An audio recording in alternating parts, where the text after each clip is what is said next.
Great. So we are live on YouTube and on Twitter. Oh, let me make sure we're live on YouTube as well. We don't have any viewers there. Yeah, we're live. Okay. Folks, feel free to comment on the chat where you're tuning in from. And yeah, where are you tuning in from? For me, I'm currently in Košice, Slovakia, which is in Central Europe. Not the capital, it's like one of the more eastern cities closer to Ukraine. And I'm slowly making my way to China. Dimitri? Good day, everybody. I am in Kalamata, Greece, and I will be heading to Iran at the beginning of May to attend the Soap Media Festival. I plan to spend the coming month in the remainder of April in Greece, but around the time that Rami is in China, I will be in the Islamic Republic, and hopefully between now and then, the Trump administration isn't going to, blow up West Asia with another war against Iran, because that would be truly catastrophic for the entire region.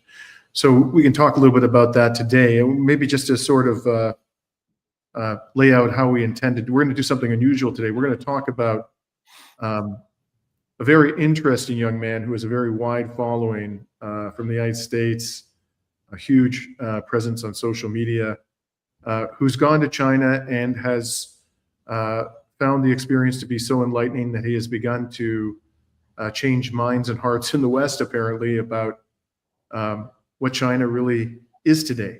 And so Rami is going to be making an interesting presentation about all of that.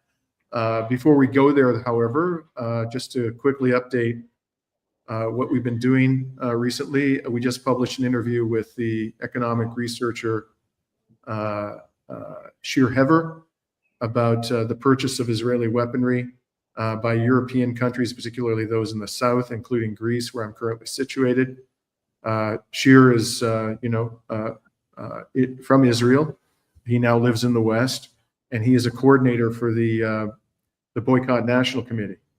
And extremely knowledgeable about Israeli weapons makers. So I recommend that interview to you today. I'm also, we're going to be publishing a report on Trump's increasingly pathetic efforts to bring an end to the Ukraine war, which I have characterized as a scam. I don't think he's serious about bringing the Ukraine war to an end. But if you want to know more why I hold that opinion, I encourage you to watch the report we're going to be publishing later today. Just in terms of what's happening in the region, we all know about this utterly horrific attack on 15 paramedics. Originally, the Israelis said that when they were killed, they were riding in ambulances, and the ambulances didn't have their flashing lights on. But when they threw the bodies of these victims into a shallow grave, they left a cell phone on one of them, and the victim, just before his death, filmed the ambulances approaching the site at which they were murdered. And clearly the lights on the ambulances were flashing, at which point the Israelis quickly shifted gears and said, okay, they were flashing, but we made a mistake. Well, they also claimed that it was 6 Hamas soldiers as well. Correct. And these are lies that are being repeated by the Trump administration, shamelessly. What I think is most appalling about all of this, the crime itself, of course, is unspeakable, horrific beyond words, but how little attention is being paid to this by the corporate media and Western governments in particular. In Canada, where there's an election campaign going on, I don't know that, as far as I can tell, none of the candidates, those who have a serious prospect of winning the upcoming election in Canada, Mark Carney, Pierre Poilievre, have said anything about this atrocity. Absolutely nothing. While at the same time, news has emerged that Canada has been using the United States as a conduit to continue sending weapons to Israel during this genocide. So I think it's fair to say that the horrors being visited upon Palestinian people by Israel have been normalized in the so-called mainstream discourse in the West. Fortunately, fewer and fewer people, confine themselves to that discourse or even want anything to do with it. And they're coming to platforms like Reason to Resist, the Gray Zone, Electronic Intifada, the Duran, many other programs out there in the alternative media, which are presenting a fact-based presentation of what is happening in the non-Western world. In any event, the other thing I want to point out about what's going on, a big news today, is that apparently the Iranians have sent a delegation to Oman to negotiate with the Trump administration about Iran's nuclear program. However, there's good reason to believe that this isn't about Iran's nuclear program at the end of the day, because the U.S. intelligence agencies just published their 2025 threat assessment, in which they said that Iran is not seeking a nuclear weapon. So why is Donald Trump demanding that they dismantle their nuclear program, which they have a right under international law to pursue, a peaceful civilian nuclear program? I personally believe that what they are primarily interested in, of course, they care about the nuclear program. They prefer that Iran have no nuclear program, peaceful or otherwise. But I think what they're really interested in is dismantling Iran's conventional missile arsenal, which, as was demonstrated last year, can penetrate Israeli and American air defenses, and also preventing all further aid from Iran to resistance groups in the region. I think that's what really they're going to be demanding from the Iranians, and I would be very surprised if the Iranians would agree to either of those things. But we're about to find out.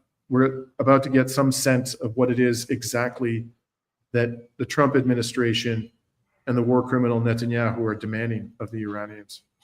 And so that's all I have by way of brief update about what's happening in the region, Rami. I wanted, unless you have anything to add on those questions, we can turn it over to you.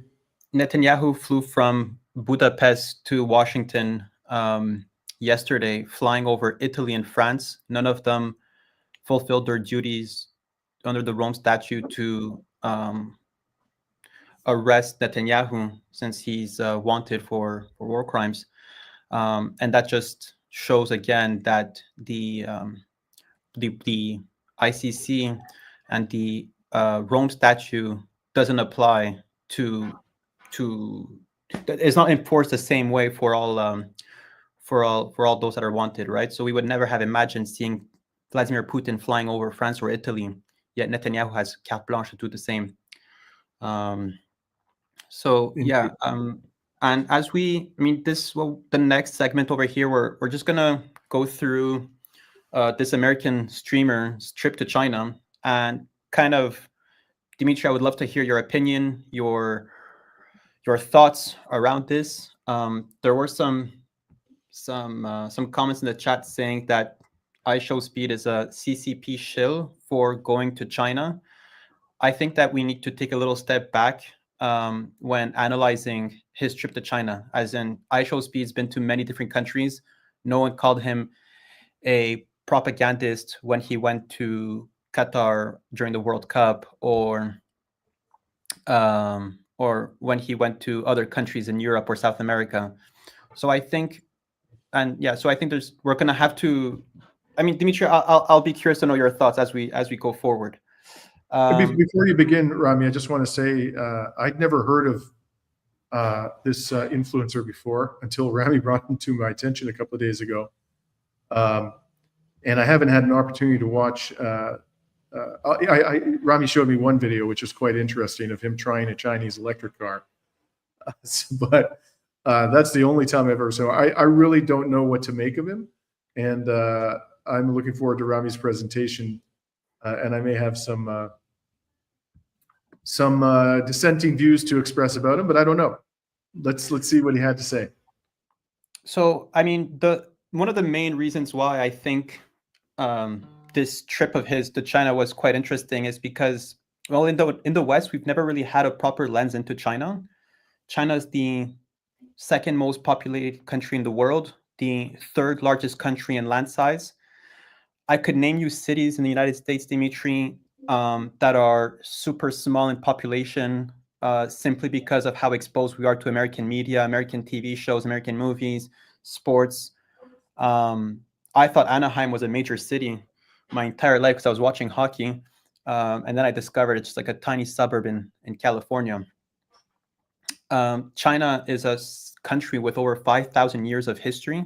I remember when I was in Serbia and Belgrade talking with these Chinese tourists who were visiting the memorial to the victims of the NATO bombing of the Chinese embassy. And I was just casually saying that China is an old country, over 3,000 years old, and they corrected me by mentioning it was 5,000, right? So this is a country that has such a legacy, yet it's so unknown of, right? Like in the West, we've always studied Western civilizations. We've spoken about Greece and French and the British empires, but during that time, there was also empires growing in the East, in Asia and China, that have reached levels of development and prosperity that are quite unheard of. Yet we just like brushed it away. I don't remember having any history lessons about China during my high school studies. And when we do hear about China, it's often in terms of some negative aspects. So I remember, I think it was in 2003, there was this SARS epidemic. And as part of this SARS epidemic, we were kind of propagandized that illnesses come from China, and we've seen this more recently with the COVID-19 virus. We've always heard about these sweatshops in China and how their food is unhygienic. Dimitri, I remember there were signs of Chinese restaurants next to my like in my city, and they would always put these signs saying that there was no MSG. And MSG is just a simple seasoning, kind of comparable to salt, that is supposed to add extra flavor. And when I told these Chinese tourists that I met in Belgrade, I told them that, this food is seen as causing illnesses, right? As there's this thing called Chinese food syndrome that was kind of popular in the 1960s. They found it completely ridiculous, right? So we've been propagandized for so long about what China is and what China isn't. And I've had a bit of a window into China because my parents had the opportunity of going in the early 2000s, and my uncle currently lives there. And he, every time they would come to Canada, every time my uncle would come back to Canada, he would keep reminding us about how China is much more developed. And when I would argue with my friends about these things that I've heard and saw from China, that I was told from my family, people would always immediately come back to me by reminding me about the poor mistreatment of the Chinese Muslims in Xinjiang, or that China is faking these cities to make it seem as if it's a prosperous country, with all these articles of these ghost cities or ghost towns, which are supposed to be towns of 10,000 or so homes that are all abandoned. And I feel like that propaganda campaign has pushed people away from China, pushed people away from understanding what helped China develop so much, and created this animosity. And I feel like one of the reasons for this animosity is to kind of remind ourselves that our societies are supposed to be better, right? So there's this thing called American exceptionalism, right? Of American greatness, that only the Americans could go on the moon, although they lost every single other race in the space race. That American movies are the greatest, American entertainment, American technology. And in order to protect this exceptionalism that is supposed to remind us about how our system is the greatest, we're supposed to push down anyone that comes close to matching what would be described as America's greatness. Dimitri, Yeah. How do you feel about this American exceptionalism? Well, I think, a big part of the reason why we decided to, IShowSpeed, like I said, I'd never heard of him before. Maybe we should just say a couple of words about him for those who, like me, had never heard of him before. He's an American whose actual name is Darren Jason Watkins. He's only 20 years old. As somebody noted in the chat, he has 38 million subscribers on YouTube, almost 4 billion views, has developed quite a following. The purpose of our doing this today is not to highlight the talents, whatever they may be, of Darren Jason Watkins' IShowSpeed. Obviously, he's caught the imagination of a lot of people. But the purpose in doing this is because here you have somebody who, as far as I can tell, based on the little I know about him, was really very apolitical in his public commentary. You know, for example, he's an avid supporter of Cristiano Ronaldo and, you know, made his name apparently as a gamer. And he goes to this country, which has become the focus of, you know, the ire of Western governments. You know, China, a country which now has, on a purchasing power parity basis, the largest economy in the world, you know, has become a real force politically, economically, and militarily in global affairs. And, you know, this 20-year-old young man who, you know, has all of this following suddenly has what appears to have been a bit of an awakening. We think this story is important because the United States has set its sights on China.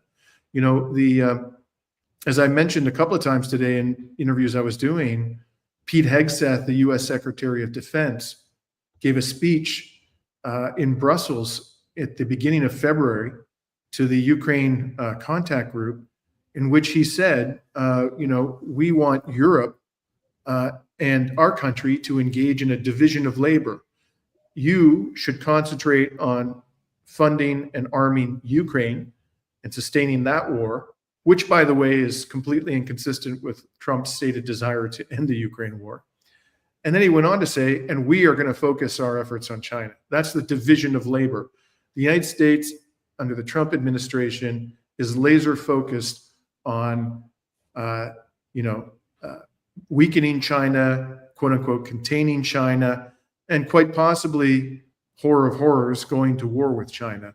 And, you know, the first step in this is, of course, this tariff war against China. So if ever there was a time for us to gain some insight into what this country is all about, whether it's through, you know, Darren Jason Watkins, you know, AKA IShowSpeed, or by whatever other means there may be, that time is now. We need to try to understand better who our comrades are in China, whatever disagreements we may have with China, whatever we may think of their political or economic system, because we are in a very, very dangerous trajectory right now vis-a-vis China. And yeah, Dimitri, I think in order to manufacture consent for war with China, whether it is an economic war or a physical war with China, we need to paint an image. Well, the government needs to be able to paint an image of China being an enemy. And it's easier to do this when people have no idea what China is about or what China even looks like.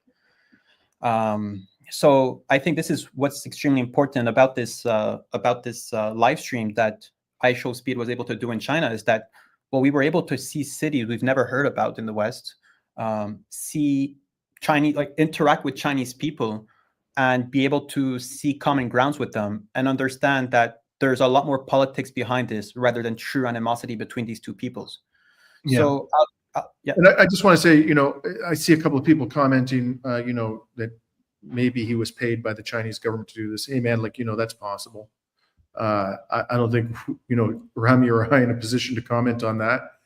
All I can say is it doesn't necessarily mean that he doesn't have anything useful to say about what he saw. And secondly, when you got 38 million subscribers, I doubt you need to, you know, secure compensation from a foreign government for the work that you do. My guess is he's making plenty of dough independently of any, you know, deals he may have struck with China or otherwise. But, you know, who knows? Maybe he is on the Chinese government's payroll. But I think we should, you know, see what he has to say, and everybody can judge for themselves whether the information he's providing about China is useful. And Dimitri, you've mentioned that he's apolitical. There's only a few times where we heard his political beliefs, and it was mostly related to Palestine, where he just, every time he meets an Israeli, he keeps just yelling "Free Palestine," and pronounced it in a quite of a comical way. So you're right, Dimitri. We don't know for a fact. He did come up with a statement saying that he was not paid by anyone to go on this trip. He even said that the cost of going on this trip could have possibly costed the revenues that he's generating from the viewers, the donors. Because again, he's a live streamer on, I think, on Twitch or Kick, and or YouTube, not sure, and people can donate money during the live streams. So yeah, as Dimitri mentioned, it's just a 20-year-old streamer known for playing video games. He went to South America and Europe, did live stream there, and then decided to go to China. And he was able to open a window for us into what life looks like in China. And I just want to maybe start, Dimitri. Are you still there? Yeah. Yep. I wanted to start, Dimitri, by playing this little clip here of IShowSpeed in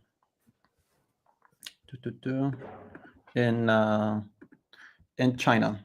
So this is basically Speed entering like a Chinese stranger's car, because this is one of his persona. He just does things very spontaneously, very erratic in some way, and he just entered this random Chinese dude's car in Shanghai, and this is how IShowSpeed. Car cost Retail is about $70,000.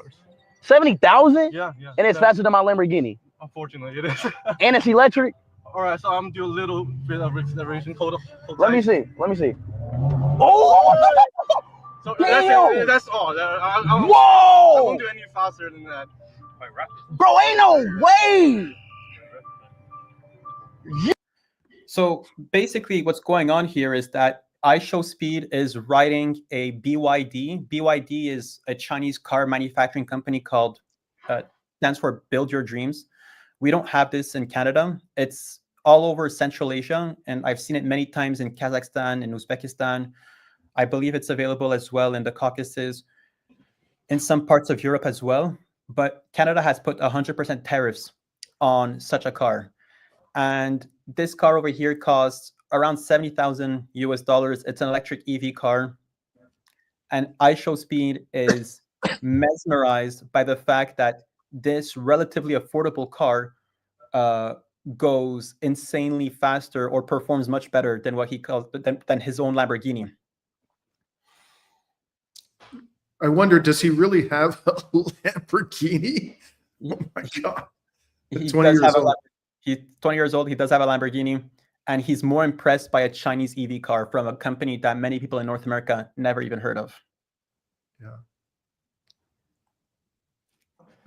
So this was quite of a fun interaction over here, and kind of shows that there are some products we don't even have access to, we don't know anything about, and this car is 100% manufactured in China. This is Chinese technology, Chinese research, and I believe they're outselling Tesla. They also have, I can tell you, I bought a Tesla years ago. I drive, excuse me, a Model 3 here in Greece. I would have bought a BYD, but I couldn't access it. And I understand these cars have something like double the range of the Teslas, even the Model 3s, which is their longest range vehicle. So it's, you know, a technological marvel. And I think the reason why the Americans and other Western governments have effectively made it impossible or unprofitable for BYD to sell its vehicles in the West is because if they were allowed to sell their vehicles in the West without tariffs, they would basically destroy, you know, the competition. And this, what the model that I showed was one of their faster, let's say, kind of a supercar. But they also have cheaper EV models at like $10,000, $12,000 US. And that even with the 100% tariff, they would still outperform and beat the Canadian like average cost for an electric car. And maybe we could go forward now with this interaction over Translator glasses? Yes, you can ask this teacher. All right, go. 这副眼镜是成都高新区的成都的企业制作的。Oh, it says sorry it didn't work, bro. Oh! Did you see that? What the fuck? Did you see that? Hold on, wait. Speak Chinese again. 欢迎来成都。 Hey, sweetie, it's working. Whoa! Hey, bro. So what's going on over here is IShowSpeed is just entering this. I believe he's in Xinjiang, possibly, which I'll be there in less than a week now. And he just interacts with a group of researchers who develop these glasses. And these glasses translate in real time what people are saying, right? So the lady was speaking in Chinese and Mandarin, I assume, or maybe Cantonese if it's in Shenzhen. And IShowSpeed clearly doesn't know a word of either Cantonese or Mandarin, is able to read the subtitles and basically have in real time live translation. So And these things, the subtitles pop up on your lenses. Is that what happened? Glasses, exactly. Wow. So I've never seen those toys before. That's interesting. So I mean, clearly at this point, IShowSpeed is, I mean, showing us the developments or the technological advances of China. His reaction later on, we'll see a different video where he keeps saying, "I've never seen another city in the entire world like this," right? So the level of adoption of technology and their innovation, and that's all while having their markets relatively restricted, right? So we could barely get access to Chinese cars. Huawei phones are banned in Canada, or we cannot use the App Store over there. Canadian politicians can't even use, government employees can't use Huawei devices, and TikTok is banned on government devices as well. So, I mean, when we see this, we realize that is there deeper reasons why we put up these hurdles and these roadblocks for Chinese technology to enter our markets. If I could just pause there, and Rami, and point out something. I think that technology advances in China, based on what I've seen and heard, is actually the primary concern of the U.S. political elite. And I'll just cite to you one study. China, according to the Australian Strategic Policy Institute Critical Technology Tracker, and ASPI, the Australian Strategic Policy Institute, I can tell you, is one hardcore Western neocon think tank, not at all friendly towards China or Russia. And their tracker, their technology tracker, focuses on how innovative countries are in foundational technologies such as energy, the environment, defense, nuclear, quantum computing, and many other critical industries. And in the most recent tracker report, which covered technologies from 2019 to 2023, China led in 57 out of 64 critical technologies. And that was up from just 3 out of 64 critical technologies from 2004 to 2007. So China, in the space, according to a think tank that is hostile to China, in the space of about 15 to 20 years, went from being a fringe player in critical technologies to being the global superpower of critical technologies. And Dimitri, we're often told that the reason why China is able to produce cheaper goods is because they don't innovate and they just copy. This turned out to be a lie, since now China is leading, right? You've mentioned in terms of certain segments of the of technology where China is leading. Well, they're clearly innovating in those fields, and they can't copy anyone. So I mean, we need to come up with new arguments to justify China's success if it cannot be related to these claims of just being cheap copies. So this over here, this one blew my mind because I've actually never saw this before in my life. So in this specific situation, IShowSpeed enters, again, this is BYD, the car company, the electric car company. It's an amphibious car that is able to basically drive underwater. I've never seen this in my entire life. I mean, there's nothing you could do to fake the reaction of IShowSpeed here.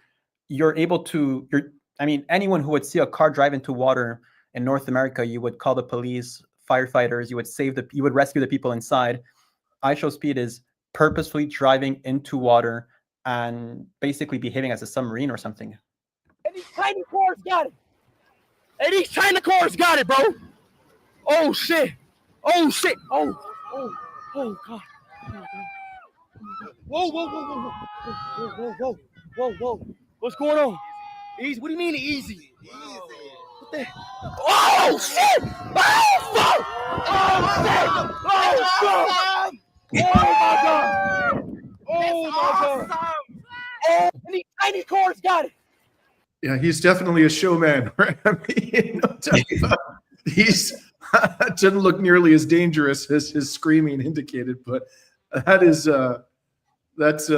quite a vehicle. Now I have to ask. I mean, how much utility is an amphibious vehicle in the real world? It's kind of like a strange perk to offer your customers. I mean, how many people want to cross a river? Ideally, Dimitri would never be in a situation where we need to test an amphibious car. But I mean, just think of the military applications for this, or for like these rescue missions, ambulances, firefighters.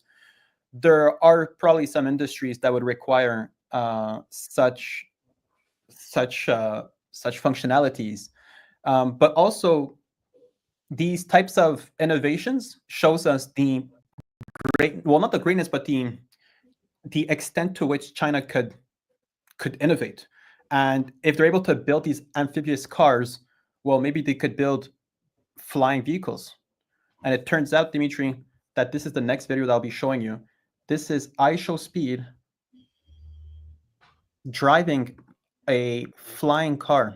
And this is, there's a couple of companies in the United States doing this. There's one called Archer Aviation, but they're nowhere near commercial ready. And it would not be the kind of vehicle where you would want to test drive it, right? So this is just random YouTube streamer from America who's now going to be flying an electric car.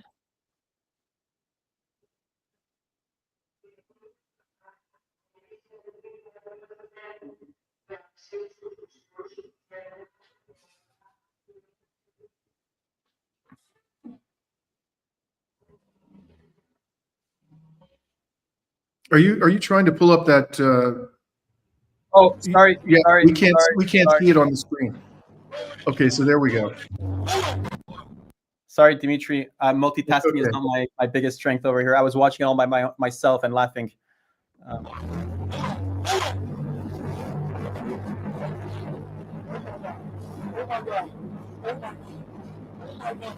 Holy shit! Holy shit!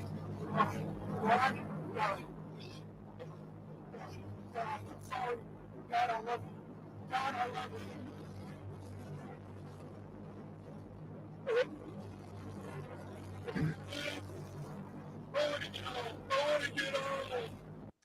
Dimitri, there's no amount of money anyone could pay me to fly something like this, right? So, Is this a prototype, or is this actually being mass produced in China? I imagine that's a prototype. I think this is a bit more than a prototype. Like, these are commercial ready, but probably not mass produced vehicles. This company here is called Jetson. There's a couple of these companies in the United States as well. As I mentioned, Archer Aviation doing this. Wow. And they are also, someone mentioned in the chat here that there's flying taxis. I believe in Shenzhen, they have licenses for flying taxis, right? So it's probably not widely commercially available. Like, you probably will not be able to buy one of these cars on your own, these vehicles on your own. But this is where China is, right? They are able to produce such vehicles. And we're seeing this for the first time through this American streamer's vlogs, right? Like, Dimitri, I'm assuming this is the first time you see this as well. I had no idea they had flying vehicles in anywhere. And did you expect a YouTube video game streamer to notify you about flying taxis in China? Right. This is insane. I mean, from one perspective, it's kind of just like a variation on a helicopter, I guess, right? It's like a poor person's helicopter, perhaps one way to look at it. But hard to imagine how you can mass produce these things and put them into usage on a widespread scale without developing a whole new legal regime about air transportation, right? Because if you have these things just randomly taking off in some city with millions of people, you know, this would be complete chaos and havoc. I wonder what the, you know, what kind of a transportation regime the Chinese government has developed in order to enable those things to be used safely and effectively. It's wild. So I'm looking. So this is it. So this is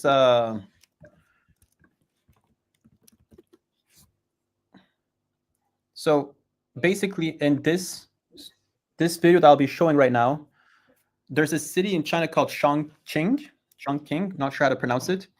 And basically the way the city is built, there's different levels to the city. So like you could, anywhere you are, you might think you're on the ground floor, but then you look down and you're actually on the rooftop of a building. So it's a city built on multiple levels. I'm not sure if I'm the best at explaining this. Maybe this video will. This is the ground floor, right? Right. Turn around. Take a look. What the fuck? I thought we was on ground level. What's the floor? Which floor are we on?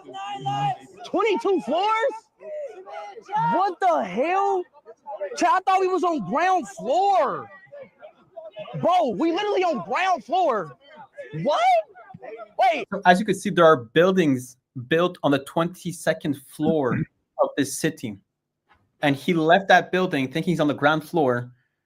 He's actually on the 22nd floor. And when you look down, I mean... I ain't gonna lie, this don't even make sense. And this is the city called Chongqing, one of the most populated cities in China, probably the most impressive one. I've heard about this city a few months ago, so this didn't come as a shock as much. But you have 30 on the screens here. You could see where it says 37.6. There's 37.6 million people watching this live, right? So that's basically the entire population of Canada watching this YouTuber vlogging his trip to China. And remarkable. Yeah. You know, Rami, the last time I was in China, I've been to Hong Kong once, and I've been to Shanghai once, both times in connection with a class action I was pursuing against a company based in China. And I'll never, the experience I had of, do you know what the population of Shanghai is? I think it's somewhere in the range of 20, 25 million. I'm not sure, but it's a huge city. And I remember driving in from the airport to the center of Shanghai, and I'd never in my life seen such a huge city. It just went on forever and ever and ever. When you think of the population of China, what you're describing, the way they've designed Chongqing, you know, vertically creating depth would be, I guess, essential to accommodate such a huge population. Because if you try to accommodate that population horizontally, you're going to run out of land. So I called my uncle, who's priming me for my trip to China. He lives in Foshan. And I told him when I'll be in Guangzhou, which I believe it's 40 million people in Guangzhou. I'm not quite sure for population Guangzhou. He said, Rami, you will not feel like you're in a city. Oh, it's 20 million. He said, you will not feel like you're in a city of 20 million people. Simply because the infrastructure is so well built. So it's not like you'll be in, and it's not like there's, I don't know, like 10,000 people surrounding you at all times. The infrastructure is well built in a way where people have space despite being in a city of 20 million people. Mm-hmm. Mm-hmm. So maybe we could watch this is like maybe IShowSpeed's final thoughts of, well, he's still there right now. I think he's doing some last cities to visit, but here's IShowSpeed just giving his thoughts about.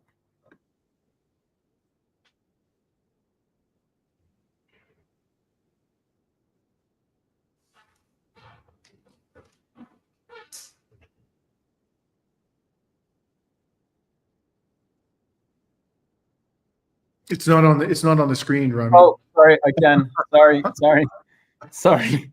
At least you're getting entertained. but go Sorry. ahead. Bro, I ain't gonna lie, Chongqing is beautiful, bro. This shit is so fucking beautiful, chat. Look at this shit. Bro, I'm not gonna cap. There's no other city like this.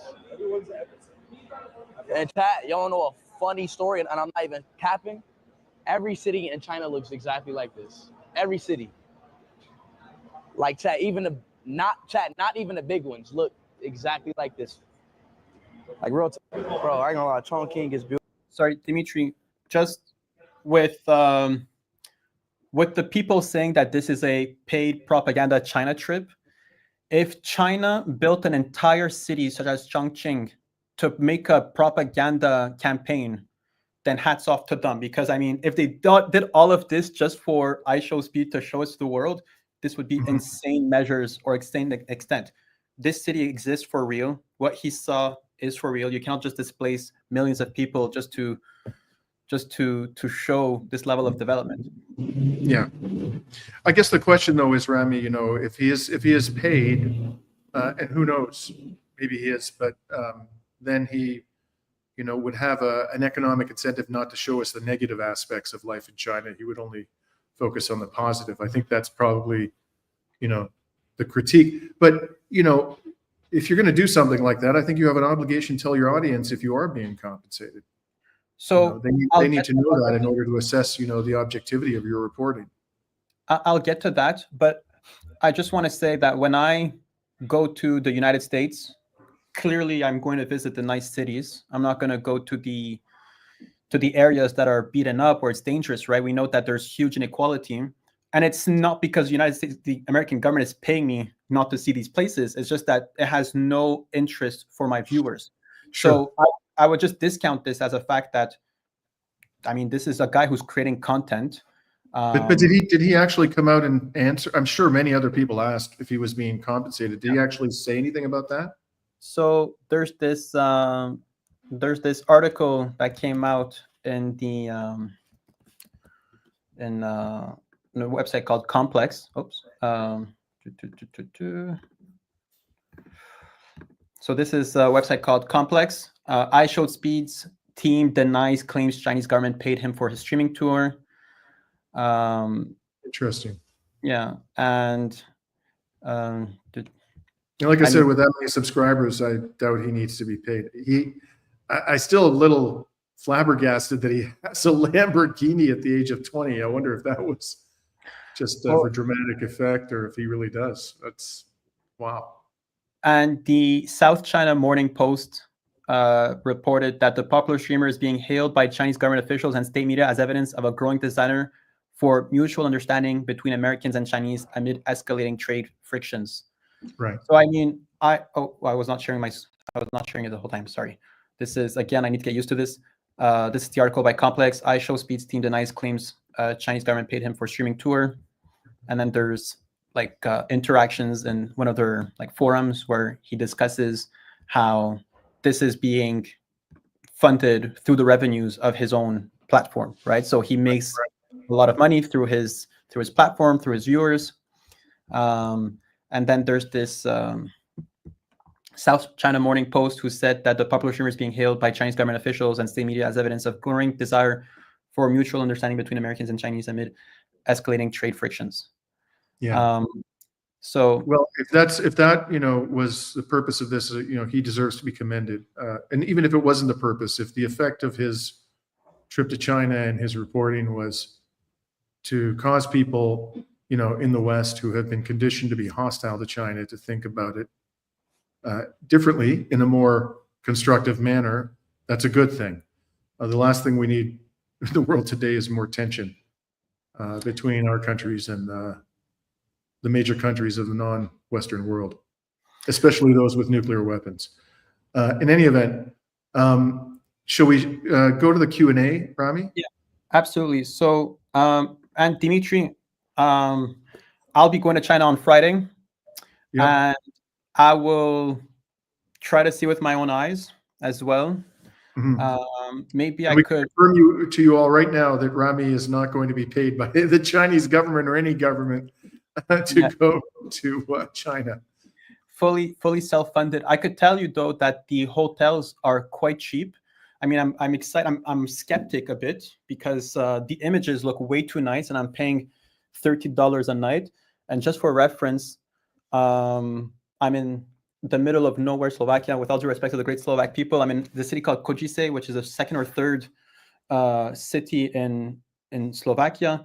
I'm paying $70, and I'm not very happy with my accommodation. Those are So, Canadian dollars or US dollars? so it's 30 American dollars for the hotel in China and 70 Canadian dollars here in Slovakia. Right. Well, in any event, Rami, you're going to China at an extremely important time, right? With this tariff war erupting and war looming in Iran, and China's, relationship with Iran. It's a really, really dangerous moment for our relations with the People's Republic of China. Excuse me. Yeah. Someone mentioned IShowSpeed having promoted a cryptocurrency, and I believe it's true. But actually, while he was advocating for that cryptocurrency, he actually exposed it as being a scam. And some people were saying that it was intentional to kind of mock the crypto scheme. I would never advise anyone to buy a crypto or a token promoted by a YouTube streamer. I would need to look deeper into specifically what IShowSpeed did, but that's what I remember hearing, is that he kind of intentionally sabotaged the crypto scam.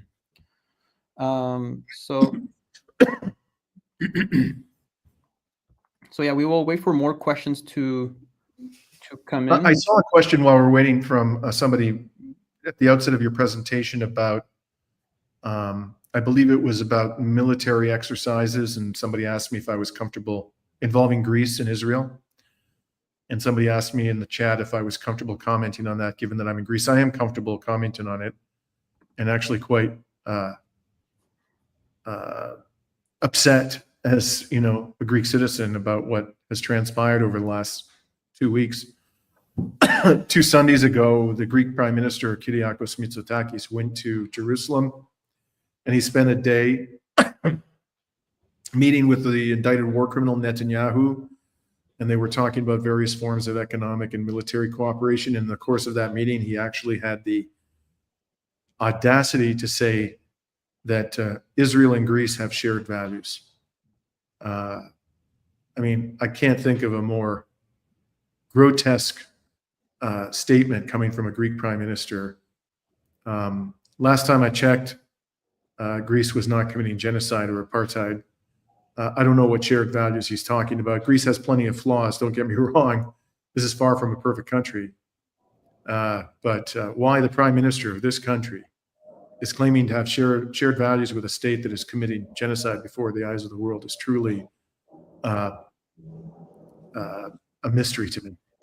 And then to follow all of that up,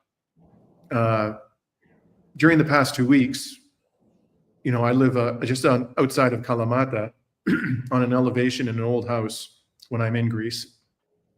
And from my house, you can see the Bay of Kalamata. Kalamata is on the southern coast of Greece.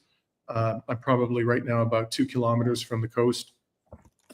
So if you're on an elevation, you can see the entire Bay of Kalamata, and every weekday during daylight hours, you can see planes circling over the bay, and these are training aircraft coming from the military air base that is right adjacent to the airport, the commercial airport of Kalamata, which is about 10 kilometers from here.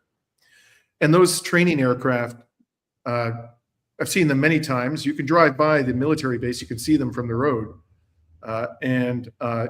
You become accustomed to their sounds because 5 days a week, they're up there flying during the day. But for the last 2 weeks, we've been hearing at night, even on weekends, the sounds of different types of jets. And these sounds were the sounds that I heard repeatedly when I was in South Lebanon during the last 18 months. And Israeli warplanes were flying overhead. So when I first started hearing these noises, I assumed that what was going on was that the Greek government was allowing Israel to use Greek airspace again to practice airstrikes on Iran. This has been confirmed by the Greek government that back in 2023 it allowed Israel to use Greek airspace to practice airstrikes on Iran. You may wonder why that's the case, because I believe because Greece has very similar topography to the more mountainous parts of Tehran, where a lot of Iran's military installations have been built inside of mountains. But in any event, it turns out I don't think that's what it actually was. It was a broader military exercise that's been happening over the past 2 weeks in the Eastern Mediterranean, involving Israel and all three of the major Southern European countries: Spain, Italy, and Greece. It also involves Cyprus, France, the United States, and also some Gulf states, including Qatar and I think the United Arab Emirates. Why were they conducting, aeronautic and naval exercises in the Eastern Mediterranean now, all of these countries together? I have a lot of trouble believing that it's not related to Iran and to the looming war in Iran. But the real disappointment for me, almost perhaps in one sense even more disappointing than what the Greek prime minister did, was to find out that Spain was involved in these military exercises, because Spain has been one of the few EU countries that, at least rhetorically, has been very critical of Israel during the last 18 months of genocide. But it turns out that even Spain's government is full of hot air, because if it was serious about holding Israel accountable for its crimes and supporting the Palestinian people, it would never participate, as this genocide is unfolding, in military exercises with Israel's genocidal regime. As far as I can tell, and I should also mention that, Viktor Orban, Prime Minister of Hungary, invited the war criminal Netanyahu to come to visit his country. And he did so, as I think you mentioned, Rami, a few minutes ago. He did so within the last 2 weeks. I can't really, for the life of me, I can't identify a single European country that is not complicit in this genocide. Not one.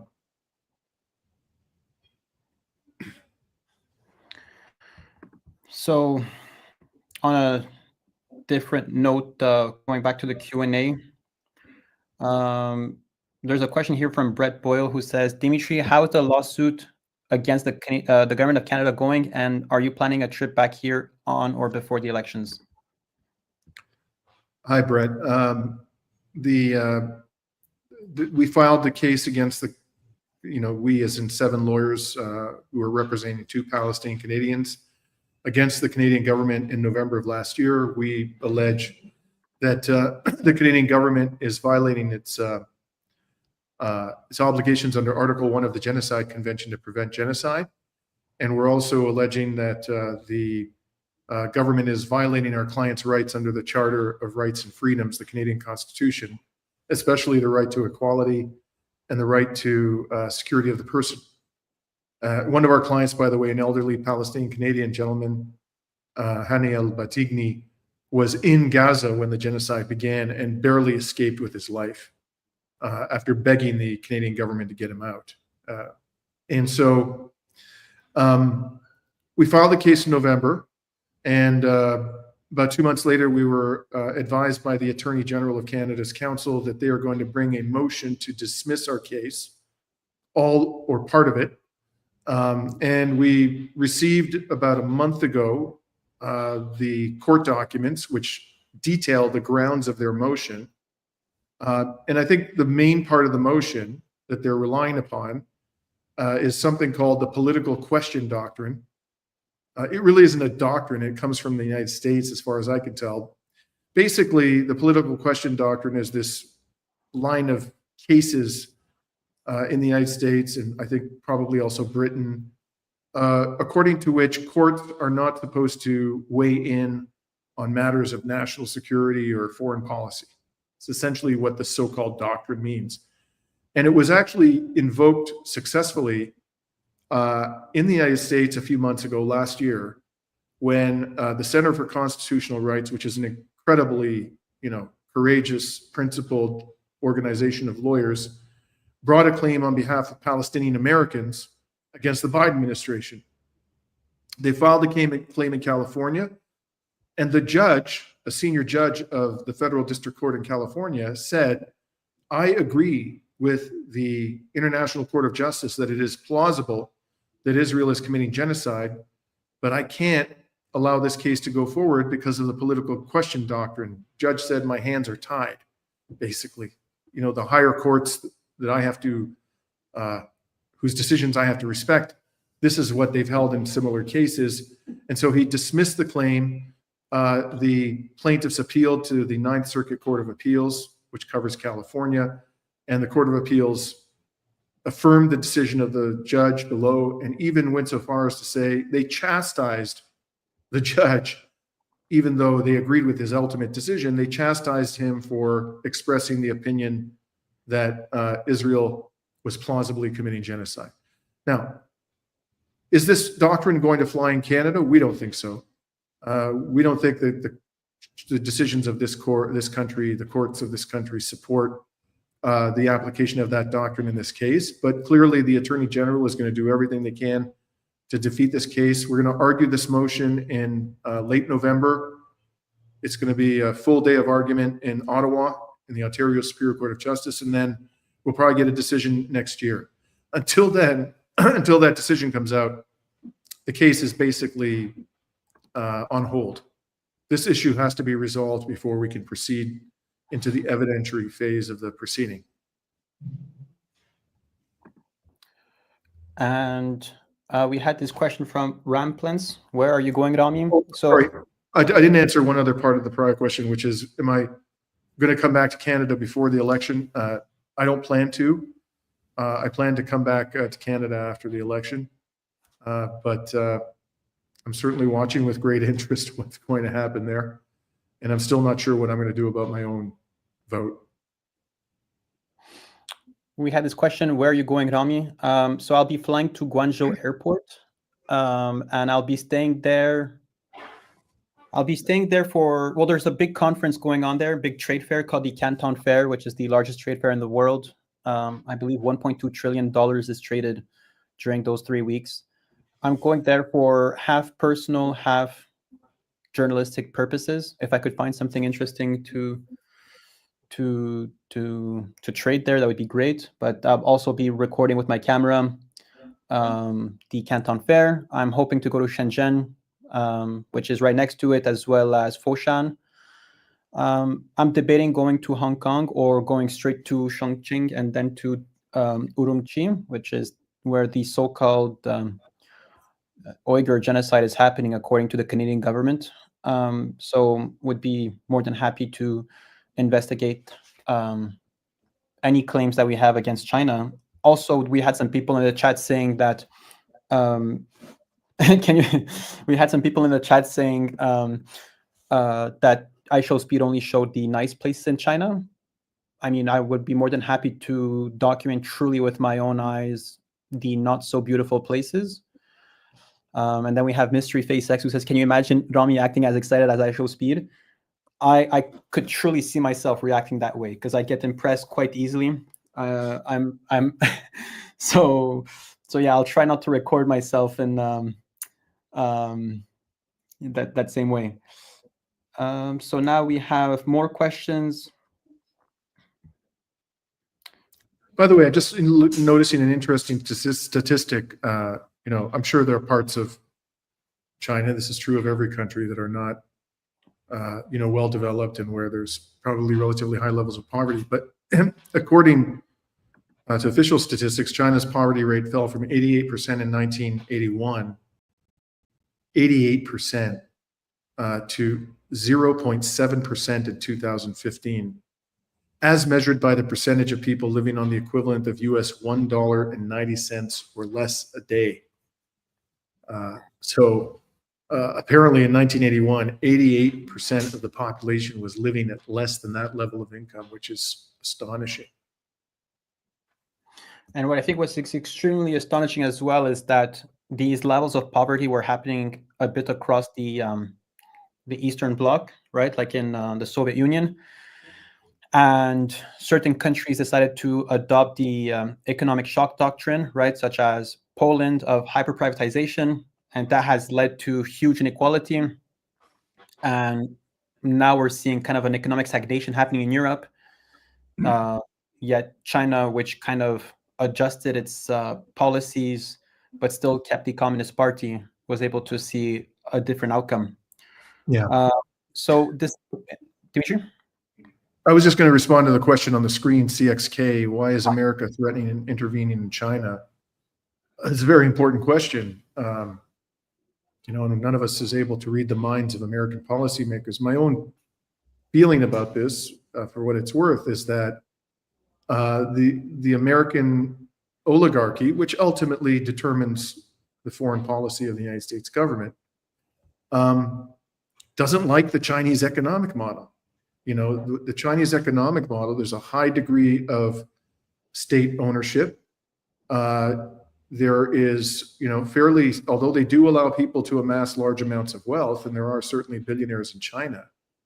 As we saw recently, when one of the richest men in China was on the verge of selling port facilities in Panama to, I think, an American financial institution, the Chinese government intervened and put a stop to it. And they've had, occasion to do that sort of thing previously. They put significant constraints on what the ultra wealthy can do.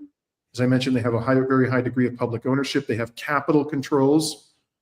So they put very significant restraints on the ability of capitalists who accumulate wealth in China to withdraw the money from the country. And this is a huge problem in the West, by the way, the absence of capital controls and the fact that money can flow so easily in and out of jurisdictions on a massive scale. That gives people who control capital huge power over the direction of government policy and so forth. So I think that the US, the Western oligarchy, really hates, it's not really communism. I don't think you can fairly describe it as that. It is, it's a mix of a public and private economy, but it's there's far too high a degree of state control over the economy for their liking. And they hate the Chinese economic model. And the thing about the Chinese economic model is it actually has been very successful. It's been very successful, as I just mentioned, in terms of reducing poverty. That's probably its greatest achievement. But it's also been very successful in terms of producing wealth, the growth rates in China, and in producing companies that are world leaders in technology, high technology. So this is quite threatening to the oligarchy in the West. They don't like this kind of an economic model at all. And I think if China was led by people who were willing to allow Western capitalists to have free reign in China, Western governments wouldn't have any problem with China. The problem they have with China is that the government doesn't allow that sort of thing the way our governments do. That's my take on why we're so hostile, our governments are so hostile to China. And Dimitri, I would also add that, well, China knew that it was going to have challenges entering the American market, and the Western markets are not necessarily reliable. With Trump adding, I think, well, with the tariffs that America put on China, China knew that it had to diversify its markets, knowing that it cannot be able to trade with Europe forever or with the West forever. It built the Belt and Road Initiative, propping up these economies in the global South, in Africa and South America, and even in the Balkans. And by doing so, the Chinese are outcompeting the Americans on these markets and expanding their markets, which at the end of the day is well, basically making the Americans not be able to sell as much in these parts of the world. So I think that America is noticing that there's a pattern going on, and that if they don't reverse this course, it will get much worse. And then there's kind of a compounding effect to the Chinese economy being able to grow while the American economy is shrinking. And I think it's Trump is trying to go with the Hail Mary before it's too late. Yeah. So there's a couple of more questions. Dimitri, we're good for another how long? 10 more minutes, I would say. 10 more minutes. So there's two questions that are kind of go hand in hand. This is Martin K. O'Connor, who says, Rami, don't forget to see how China's social credit system is operating and how people feel about this. Then we have Maria Shalalampus, who says, is there really a social credit system in China? I've heard that that this was a trial, like a test pilot, and it's not scaled across the country. It's not available everywhere in China. I'm curious to know more. And I mean, and I think Captain James Kirk over here says that China does have a social credit system, and it's similar to our own credit ratings. I'm assuming in Canada, right, with the credit bureaus. I'm more than happy to investigate this, be able to truly understand. I have an uncle who lives in China. He never told me he had a credit score, or sorry, a social credit score. So I'll definitely look into that. Okay, and then we had here Paul Smith, who says, Rami and Dimitri, what can you tell us about this so-called genocide in China against its indigenous Uyghur population? Well, I'll start and then invite you to comment, Rami. You know, back about, I think it was 2023, the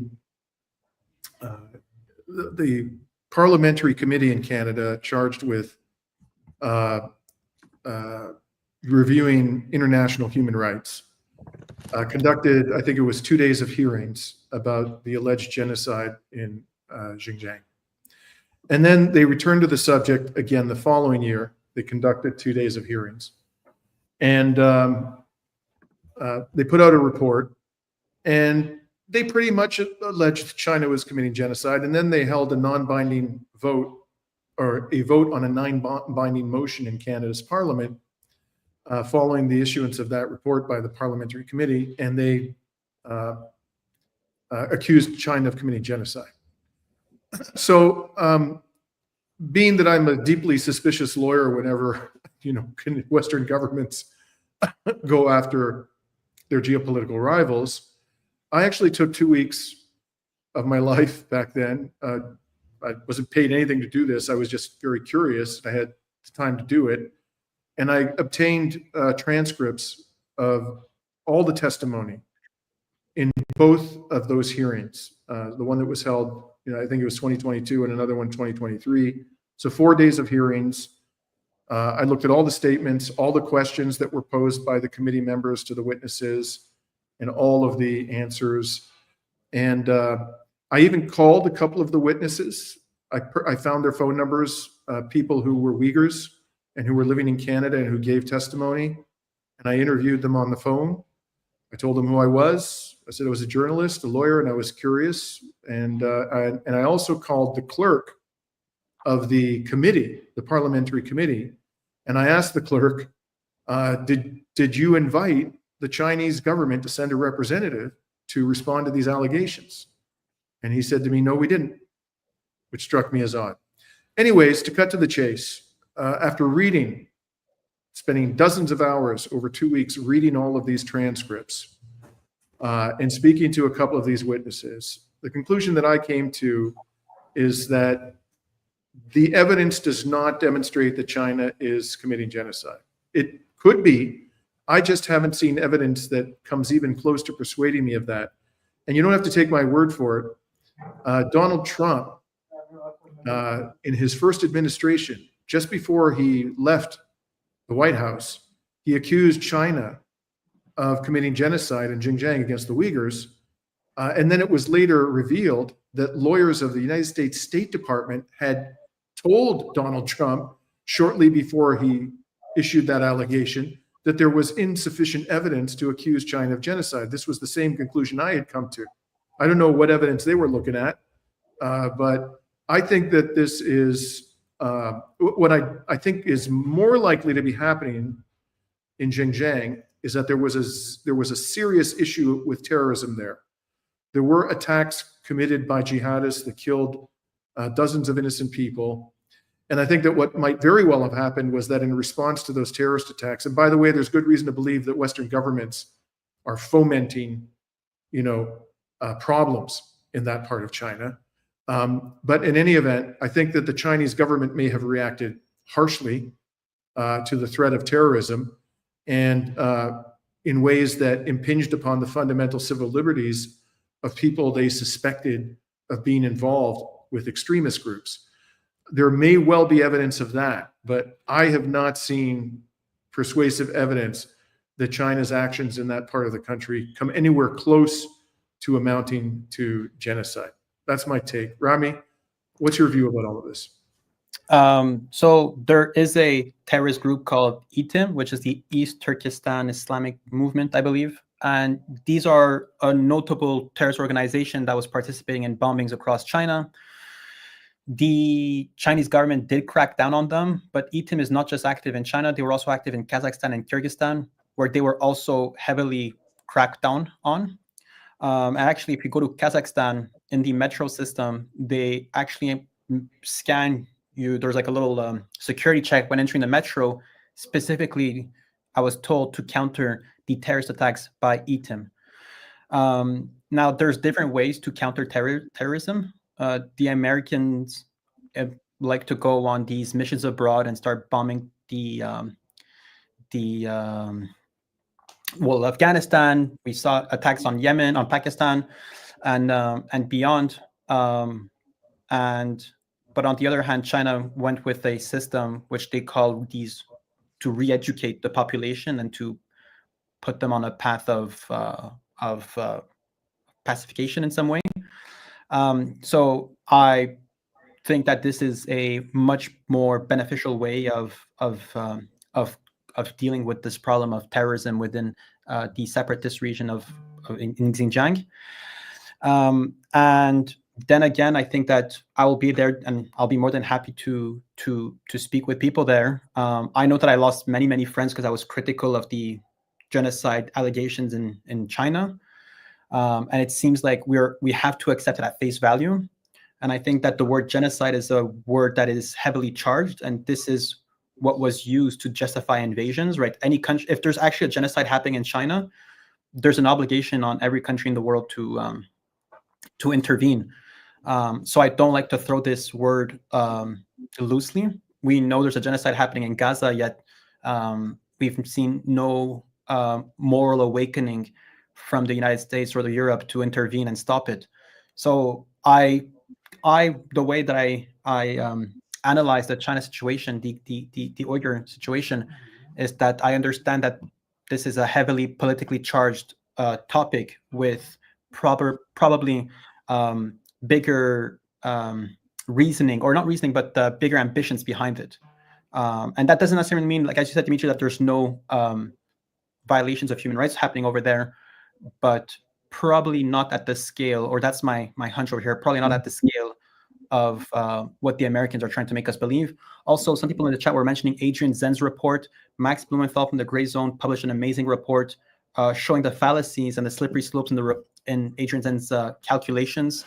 One of the calculations was saying that most women had more than one contraception device, which was clearly a miscalculation and inaccurate.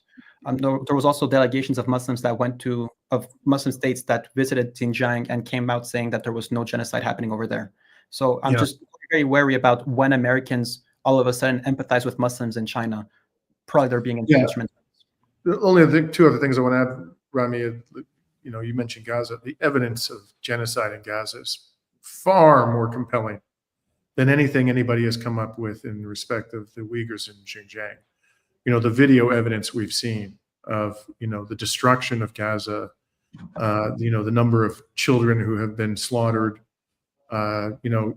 medics coming back, professionals, doctors who served in Gaza during the genocide, saying again and again they saw children who had been shot in the head, they'd been shot in the heart, people shot in the back, the destruction of the hospital system.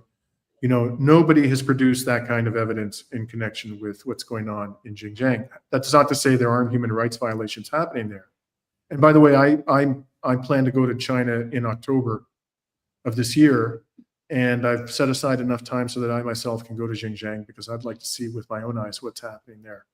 So I'll be sure to report as well, and hopefully Rami and I can shed some more light on this subject during our visits.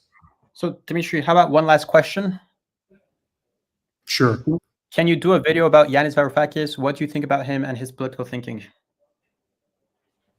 Do you want me to leave that question for the video, or would you like me to answer that question now?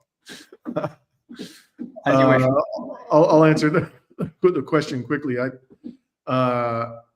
think Yanis Varoufakis is an extraordinarily well-read, thoughtful, intelligent human being. But I have to say that, you know, I was, as a Greek and as somebody who is, you know, really opposed to the austerity that was inflicted upon Greece, I was not particularly enamored of the way the Tsipras government dealt with the austerity demands of Greece's creditors when Yanis Varoufakis was the finance minister. He was in a very difficult position, however. I can say that. I mean, no doubt about that. They were threatening to destroy Greece's financial system and the economy. But I think he could have handled that better. On the whole, though, I think his heart's in the right place. As I said, he's very knowledgeable, articulate, intelligent human being. And I do think that, you know, whatever flaws there may have been in his performance as finance minister, Greece would benefit from having a person like Yanis Varoufakis in parliament. So, folks, I think this wraps up our live stream. Next time we talk, I'll most likely be in China, and tune in probably this weekend or next week for our next live stream. Make sure to subscribe to the Patreon, YouTube channel, Telegram, Twitter. Yeah, cool. See you, folks. Bye. Peace out, everybody. Take care.